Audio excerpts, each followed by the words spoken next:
a newborn horse stands within minutes of birth. A baby giraffe runs within hours.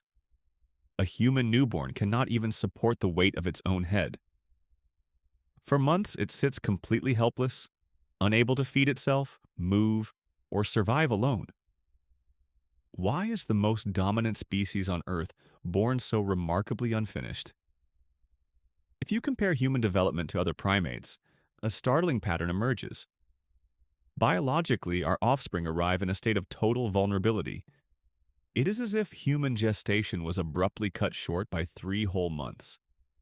If human babies were born with the basic physical control of a newborn chimpanzee, pregnancy would need to last a full year. So why did evolution push humans out of the womb early? For nearly a century, scientists believed they had the exact answer.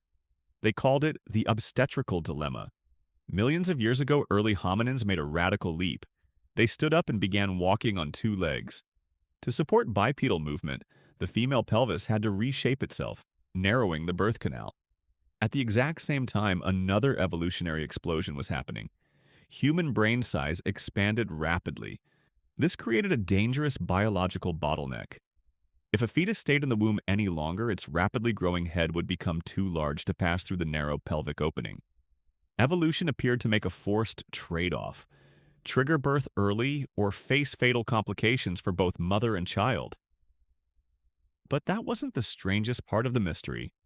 When modern bioanthropologists re-examined the evidence, the math didn't add up.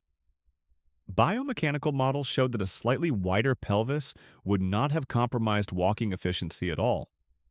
If the human body could easily adapt, why didn't female hips simply grow wider over millions of years to accommodate larger brains? The answer pointed toward a completely different biological limit. The true barrier wasn't bone, it was metabolic energy. Building a human brain demands an astonishing amount of biological fuel. By the 9th month of pregnancy, a fetus consumes nearly twice as much energy as it did in the early stages. At this point, the mother's body reaches a hard metabolic ceiling, a threshold where her system simply cannot burn calories fast enough to sustain both her own survival and the exponential demands of the growing fetus. The birth signal isn't triggered by a lack of physical space, it is triggered by a metabolic energy crash. Everything changed once scientists measured this metabolic limit. Because birth occurs at this energy threshold, human infants are forced into what developmental biologists call the 4th trimester. At birth, a human baby's brain is only 25% of its adult size. By comparison, a chimpanzee baby is born with 40% of its adult brain capacity, and a calf is born with nearly 80%. Humans are effectively born as embryos, continuing critical developmental stages in the open air. This created an incredible evolutionary gamble. An unfinished, helpless infant requires nonstop care, intense physical energy, and round-the-clock defense against predators. In the hostile wilderness of ancient Earth, this helplessness should have been a disastrous evolutionary failure. Yet, this exact weakness became humanity's ultimate advantage. Because 75% of human brain growth happens after birth, the neural wiring is not locked in by genetics alone.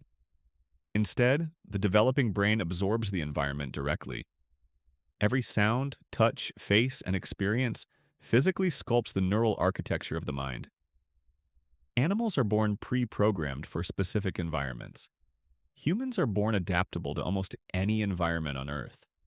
This prolonged infancy forced early humans into a radical social experiment. No single mother could raise such a demanding baby alone. It required fathers, grandmothers, and tight-knit tribal groups to share the burden of caregiving. Extreme infant helplessness forced humanity to invent deep empathy, complex language, and cooperative societies. We are not born unfinished by mistake. We are born early so the world itself can shape us into who we are.